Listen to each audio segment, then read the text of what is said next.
My baby has not eaten in 2 hours. That is why I'm on my way to my second job tonight, because it is my responsibility to make sure that he eats, not the U.S. taxpayers. I am responsible for keeping him fed and clothed. What's up, guys? Welcome back to the channel. So this registered nurse from Alabama really thought it was appropriate to sit in front of a camera and mock people who get SNAP benefits. A nurse pretending to cry, making fun of folks who get food assistance. And you know what's wild? Nursing is literally a profession that is based on compassion, on dignity, on care. But I mean, if you feel this comfortable shaming struggling families online for likes, imagine how you treat patients privately. And the plot twist, right? The demographic she belongs to makes a huge percentage of SNAP recipients. So who is she really even talking about? And then to top it off, she posts a video of a black dog laying down on a bed with a caption that sounds something like a literal representation of black people. What's up, guys? Welcome back to the channel. So this registered nurse from Alabama really thought it was appropriate to sit in front of a camera and mock people who get SNAP benefits. A nurse pretending to cry, making fun of folks who get food assistance. And you know what's wild? Nursing is literally a profession that is based on compassion, on dignity, on care. But I mean, if you feel this comfortable shaming struggling families online for likes, imagine how you treat patients privately. And the plot twist, right? The demographic she belongs to makes a huge percentage of SNAP recipients. So who is she really even talking about? And then to top it off, she posts a video of a black dog laying down on a bed with a caption that sounds something like a literal representation of black people who are unemployed. Like, she's not even hiding it. The mask literally fell off. But credit goes to all the original creators. Thank you so much for tapping in when you saw this. Let's watch and we'll be back with some commentary. A registered nurse in her scrubs, a person who gets paid to care about people, gets up here on the internet making a video where she's fake crying about how her baby hasn't eaten in 2 hours, and that's why she's on her way to her second job. Yeah, making fun of SNAP recipients who are overwhelmingly, unironically, her demographic. Yeah, white women. Yeah, she's in scrubs, standing in her kitchen. She's probably never missed a meal in her life. She's making fun of kids who have probably had to go hungry before. Oh, and it gets better. When she gets called out in the comment section that's eating her up, as they should, she says, "I conquer consequences, both good and bad." I'm sorry, what? That ain't the most white-ass, privileged-ass comment I've ever heard in my life. And she's exposing the truth that she knows. No matter how cruel, how ugly, how evil her comments are, her job, her reputation, and her livelihood will most likely stay intact. Oh, honey, the privilege is loud. A nurse with no empathy. Honey, that tells you exactly the type of rot that seeps through the system. It's deep in the healthcare field, as we can clearly see. People in caregiving roles mocking the poor and then calling it fun. If you cannot have empathy for or see the humanity in people that need help and assistance feeding their children while working or because they're disabled, you don't deserve to be able to call yourself a nurse, a caregiver, a healer, any motherfucking thing. Except the scum on the bottom of my shoe. Y'all want to complain, well, if they're working, why can't they afford food? Oh, well, why don't we ask our government that? Why don't you ask your administration that? Because that is the question. Why can't families who have 2 working parents or who are working 2 jobs, why can't they afford food as well as rent and phone bill and electricity? Let's ask the real question, shall we? Instead of shaming people that do need the assistance. And the funny thing is that wasn't even made for us. Because I know exactly who she has in her head. Bitch, it was made for you and yours. And you ain't even got basic compassion for your own damn people. Because when you hear SNAP, when you hear food assistance, you think of us. I know damn well. And mocking assistance and help from a place of comfort, that shows exactly how privilege poisons the empathy right out of a person. On my way to my second job tonight. You're on your way to your second stroke, you unseasoned sow. Everyone deserves to eat. Hey, Crenshaw Community Hospital, is this your employee? I mean, I know she's a registered nurse, but does she get to, like, be so facetious? I mean, Aren't nurses and doctors meant to help people, to show compassion and empathy? Yes. So why is she on social media? Being completely disingenuous and lacking empathy for those who, whatever. Well, she is a reflection of your hospital. My baby has not eaten in 2 hours. I am responsible for keeping him fed because it is my responsibility to make sure that he eats, not the U.S. taxpayer. Not only do I find it completely wild that you post that because you're a fucking nurse, the irony of that all is I went to your page, right? And you have a GoFundMe set up for someone that you know. Nurse who helped others needs our help. Critical home repair. So a nurse that you know needs assistance because they can't afford some things that they need. After 30 years of caring for others as a dedicated nurse in Monroe County, they need all these repairs done. Well, why doesn't your nurse friend just get a second job? Did she not save up enough money to take care of this? Sounds irresponsible of her to be asking others for a handout or for assistance. Unless, and bear with me here, babe, sometimes people fall on hard times despite everything that they've done. And sometimes when that happens, they might look for financial assistance. Anyways, I hope that other nurse's house gets fixed, but really she should be just pulling herself up by the bootstraps. I mean, my God. You do know that the majority of your tax dollars go to bombing and starving kids in other countries, right? Like, what you pay in SNAP is a drop in the bucket to what you pay in corporate bailouts. You can afford the $35 a year to make sure the kids don't go hungry. You absolute fucking soulless goblin. People need to see what's happening in real time when a nurse publicly mocks people receiving SNAP benefits as if poverty is a personal failure.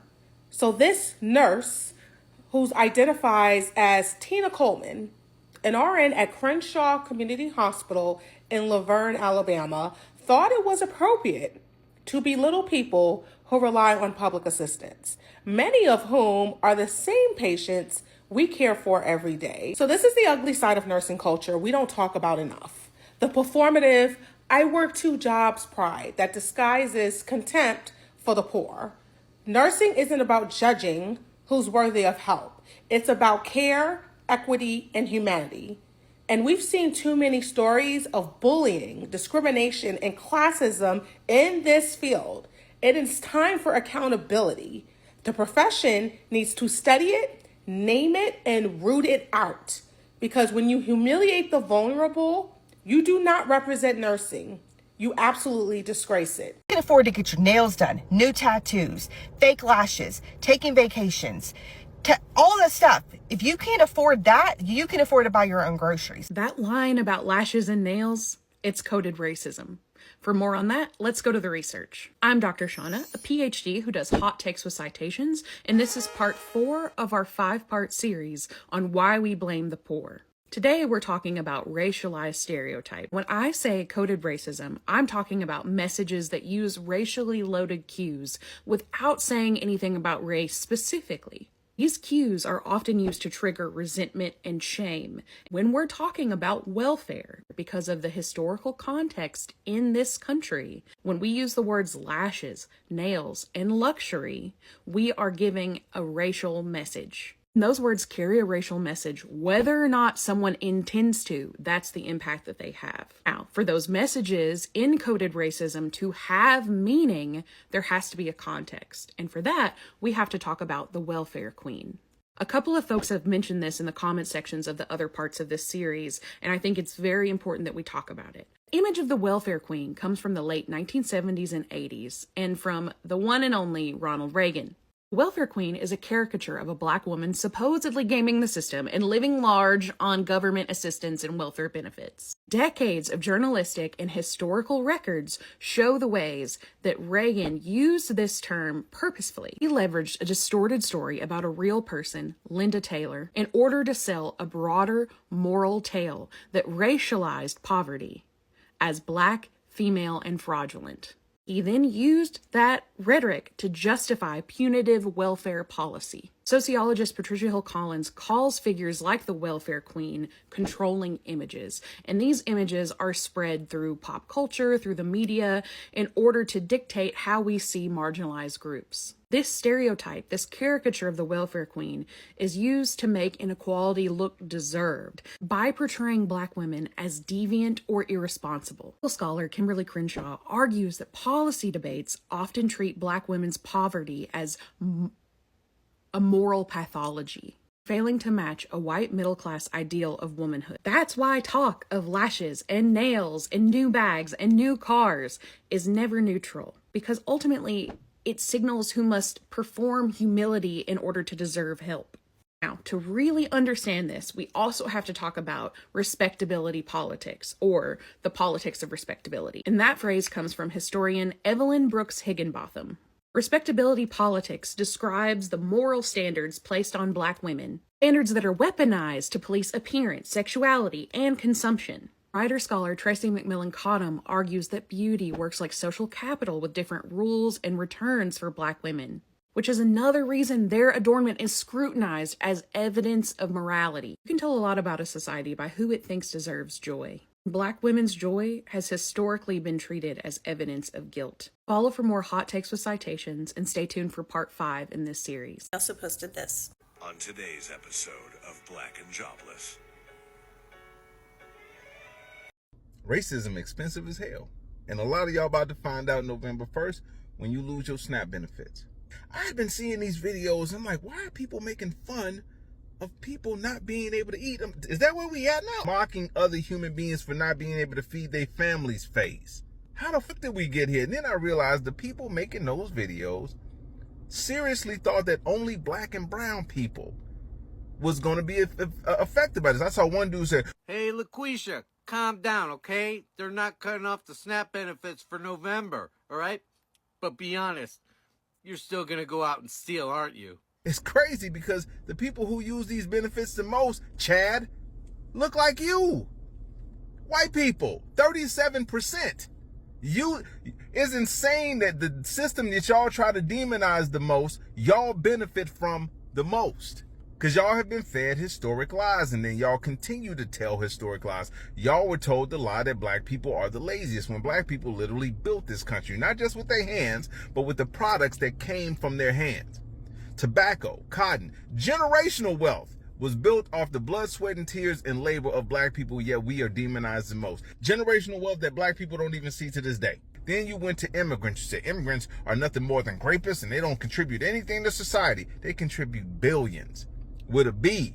That ain't even counting agriculture, construction, all the other things that they do. Then y'all say, well, I just don't want illegals. Illegals shouldn't be having SNAP benefits. They don't even get benefits.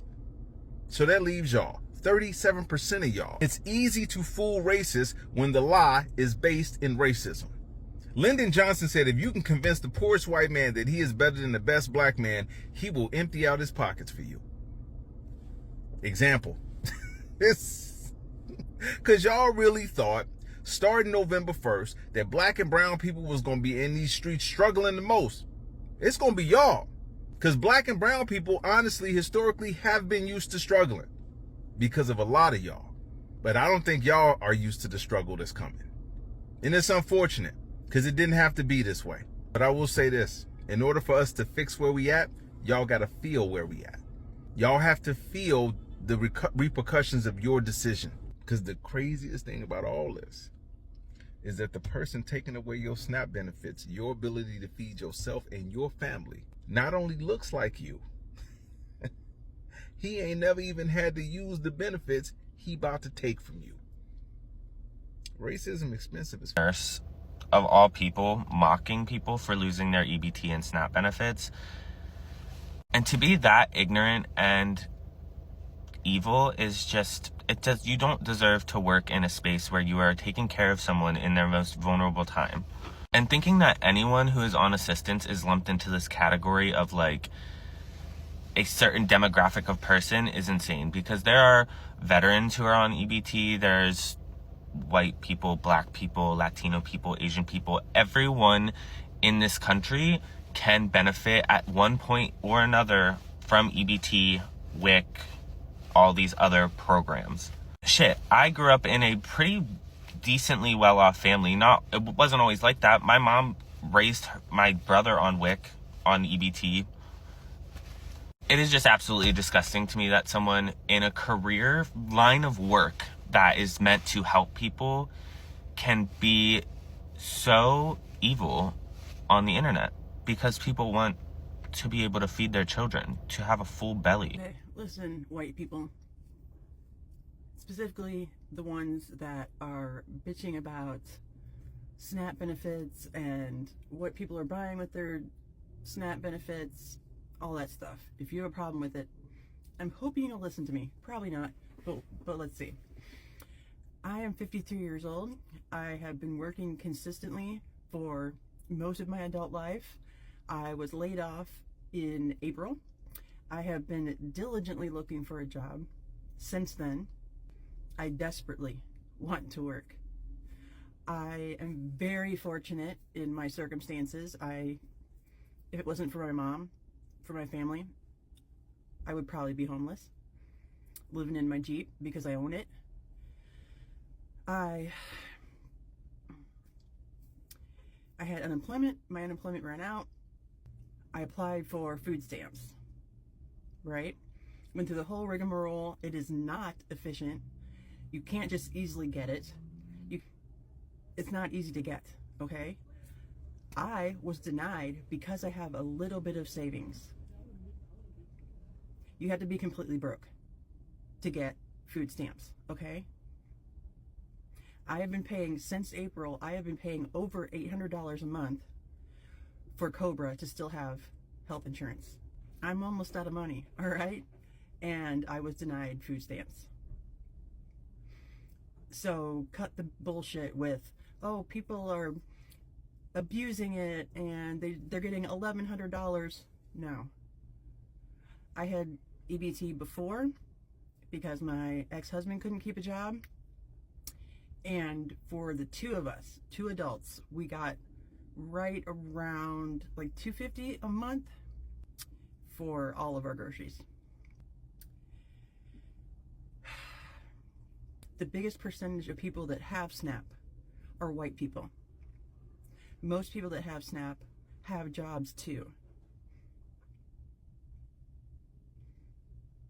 You don't care what they get.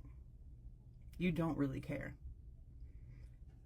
And if you proclaim to be Christian and have Bible verses in your profile, you're the worst. Because this is not what Jesus would do. And I'm not religious, but if you proclaim to be, you can't pick and choose and then say,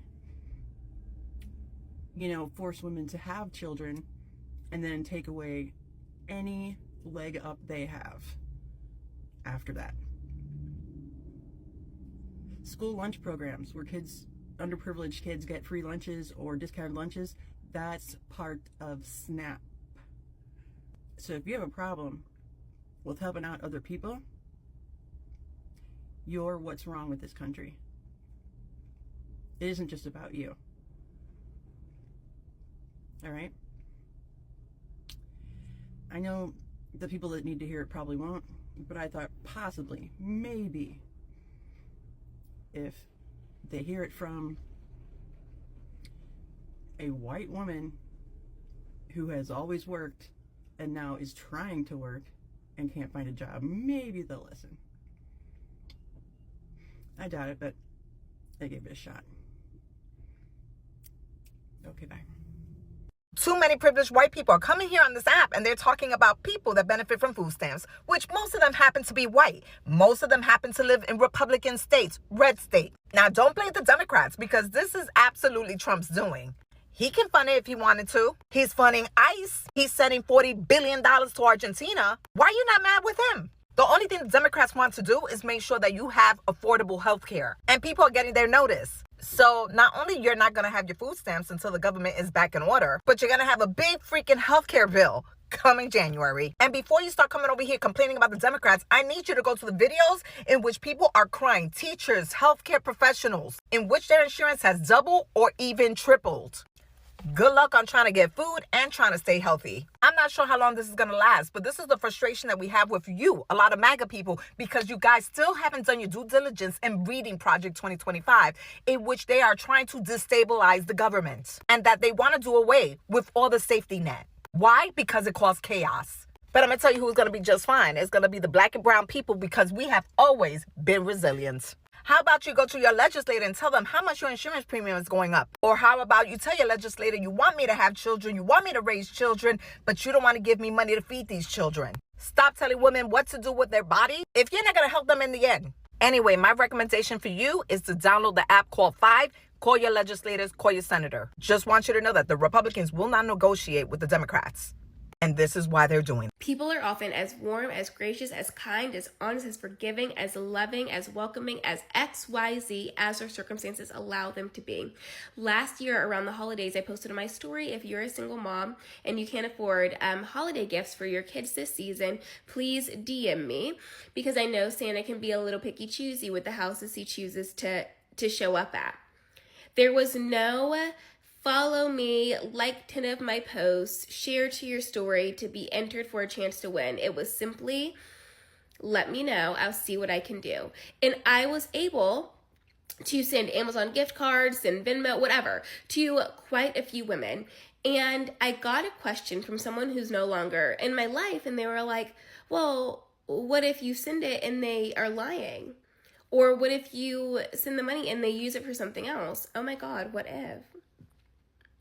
What if? Because back to my earliest point, people are often as honest, as gracious, as XYZ as their circumstances allow them to be. If you have it to give it freely, with absolutely no strings attached. If anyone wanted to go through the trouble of DMing someone and asking for money, asking for support, asking for anything, under the guise of I have children, I'm a single mother, and I need this support, and they're lying, that's probably because they are a person who needs support, full stop. It is not up to me to police what somebody does with my generosity after I am being generous. It is a crazy concept to me, because to believe that most people are scheming, are stealing, are lying simply for the fun of it is just like a common occurrence, and these people are not outliers, is a belief of humanity that I simply will not allow myself to have and will not allow to be projected onto me. And so when we're talking about the SNAP benefits, and people are saying, well, people should be required to have a clean drug test so that they can receive SNAP benefits. People should be required to do XYZ so that they can receive government assistance. And if they don't, then how are they ever expected to get off of government assistance? One problem at a time. We have people outside dying. We have people outside dying. And we have more than enough space and more than enough resources. Somebody has to pee in a cup, and it needs to go through testing, and it needs to come back clear of things that I guarantee you 99% of the people up top in the White House would not come back clear for, okay? So that they can eat, so that their kids can eat. It is crazy to me. We have it to give. It should be given freely. And when that happens, when there is nobody dying from the heat, from the cold, from exhaustion, from not having enough food, from not having enough water, from not having shelter, then maybe we can talk about making sure that everyone handles and uses drugs, alcohol, whatever it may be, responsibly, safely. Maybe we can have that conversation, but that's not a conversation I really give a fuck about having right now at all. At all. I am so exhausted by seeing people speak about the homeless community, the addict community, all of these various people groups as if they are far off. I ate because of SNAP benefits. I ate because of SNAP benefits. And because I was allowed to eat, because of government assistance, I was able to go to school, to go to college, to create this life where I can sit on my fucking $3,000 couch and tell you to not be a piece of shit. And and we all need support. So putting stipulations on the support other people can get because they fit in our box of what is good, what is fine, what is right, what is holy. God, get a fucking grip and a clue immediately. I'm ranting now. This video has been 5 minutes. I am baffled. I am baffled by the responses that the public is having about the loss of food benefits before the holidays, at any time, but before the holidays, as if it is not going to be directly linked to crime. Because people are as honest, as gracious, as warm, as all of those things as their circumstances allow them to be. And when people, the government, our behavior, our conversations online make their circumstances harder, either directly or indirectly, what do you think is going to happen? What is the actual plan to love people, to care for people, to show up for people? Because shaming people has not gotten us anywhere. So I don't know who told her that punching down on vulnerable people is a personality trait, right? Because it is embarrassing. I mean, being a nurse means helping people. And if empathy irritates you, then you're probably in the wrong field, right? Mocking poverty does not make you superior. It just exposes your heart. And let's be honest, some people don't hate welfare, right? They only hate seeing black and brown people survive off of it. And I mean, actions have consequences. I mean, if you can bully struggling families publicly, people should absolutely be concerned about you caring for patients privately. But credit goes to all original creators. Again, this video is for commentary and educational purposes under fair use section 107. Thank you so much for watching. Don't forget to like, comment your thoughts, share and subscribe. And as usual, I'll see you on my next one.